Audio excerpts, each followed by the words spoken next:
Olá a todos, sejam bem-vindos ao Nova Gênesis e ao segundo vídeo da nossa série de apresentação do canal. No vídeo anterior nós abordamos nossa base filosófica, o fundamento de toda a nossa missão.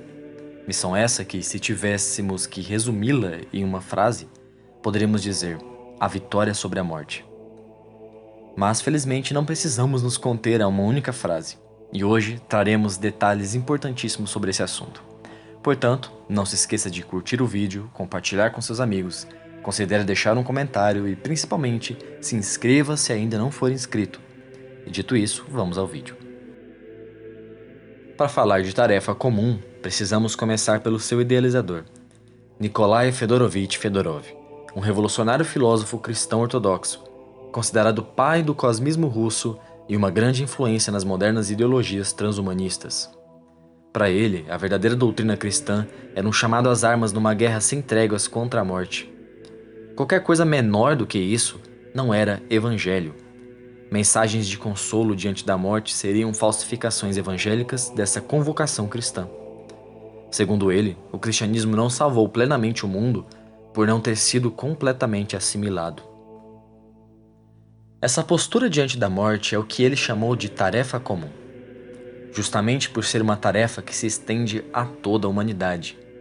Vencer a morte é o dever de todos os humanos, mas você já parou para pensar sobre o que exatamente é a morte? Para a maioria das pessoas, a morte se resume apenas ao fenômeno de quando o corpo perde todo o seu movimento e calor próprio. E é claro, isso também é a morte. A morte na sua forma mais explícita. Porém, segundo Fedorov, e nós estamos com ele nessa, o verdadeiro significado de morte é a desconexão, e principalmente, essencialmente, a desconexão com os ancestrais, nossos pais, os pais deles e toda a nossa linhagem, remontando a Adão, de forma que essa compreensão deveria despertar o sentimento de fraternidade entre os homens. Uma paixão que Fedorov chamou de amor universal, uma inclinação natural do homem, ou que deveria ser natural. Mas a essa paixão se contrapõe uma outra inclinação humana, a paixão sensual, ou inimizade universal. E aqui cabe uma citação.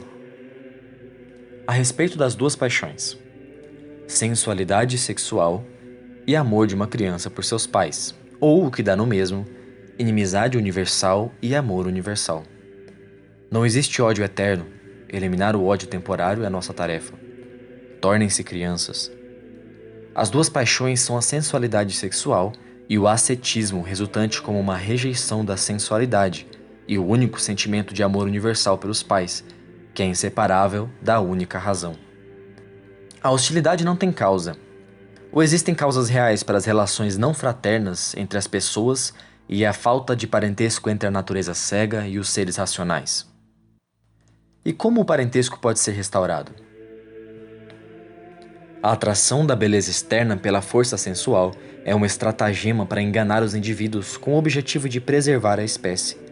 A atração que não vê nem deseja ver na força sensual também é uma força letal. Falha em ver a conexão entre nascimento e morte e leva ao industrialismo que serve para excitar o instinto sexual. Para se proteger, o industrialismo cria militarismo e exacerba a riqueza e a pobreza, e as duas últimas engendram o socialismo e os problemas decorrentes da busca pela riqueza. Então, aqui temos Fedorov explicando como a perda da inocência gera o mal. E aqui é importante compreender corretamente, escute isso várias vezes se for necessário. Hoje, em todas as denominações do cristianismo, o casamento e reprodução é visto como algo bom e desejável.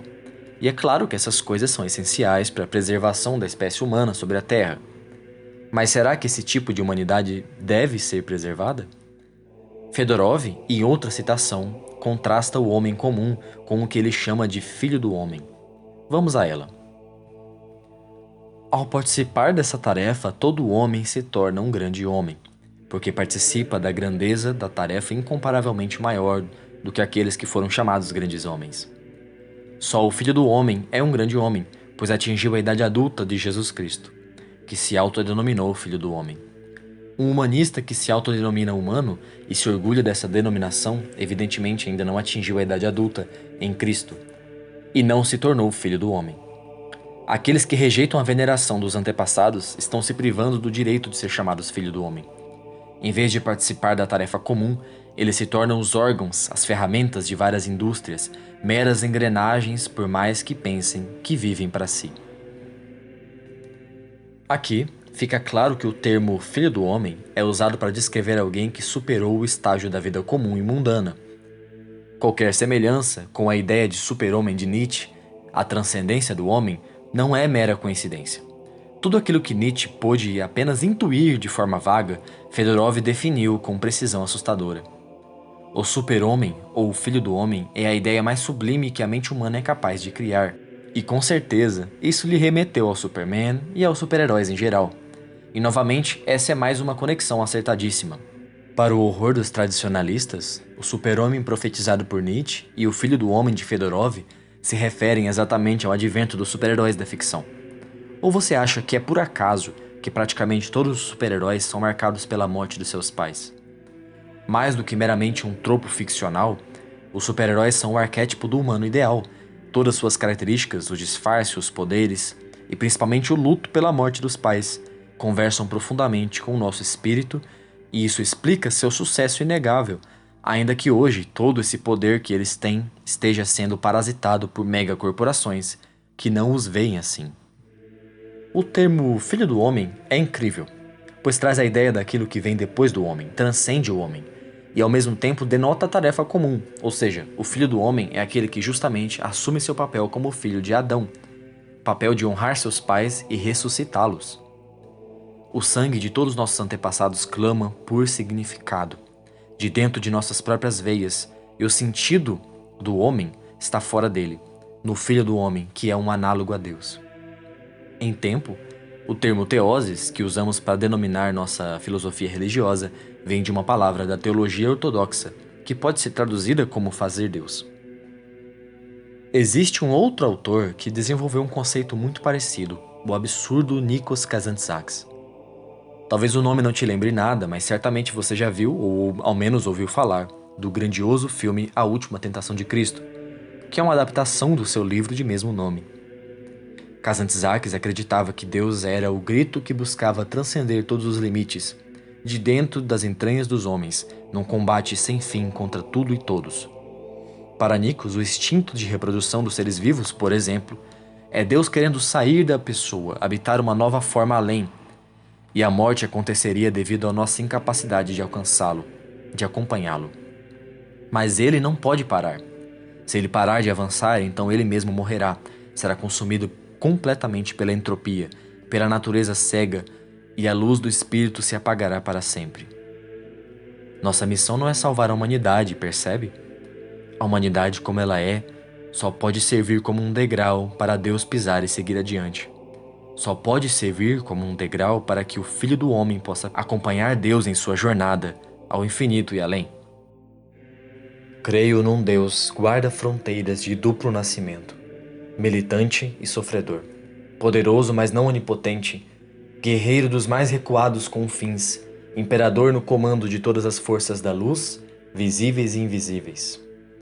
Creio nas máscaras efêmeras e inumeráveis que Deus usou ao longo dos séculos e por trás de seu fluxo incessante distingo a indissolúvel unidade. Creio na sua luta tenaz e insone para domar a matéria e fazê-la frutificar, fonte que dá vida às plantas, animais e homens. Creio no coração do homem, eira terrena onde guarda fronteiras, combate contra a morte.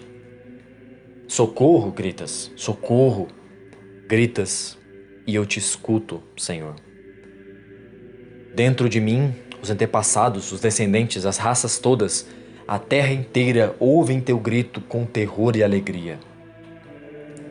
Bem-aventurados os que ouvem e correm a libertar-te, Senhor, dizendo, só eu e tu existimos. Bem-aventurados os que te libertam, unem-se a ti e dizem, eu e tu somos um.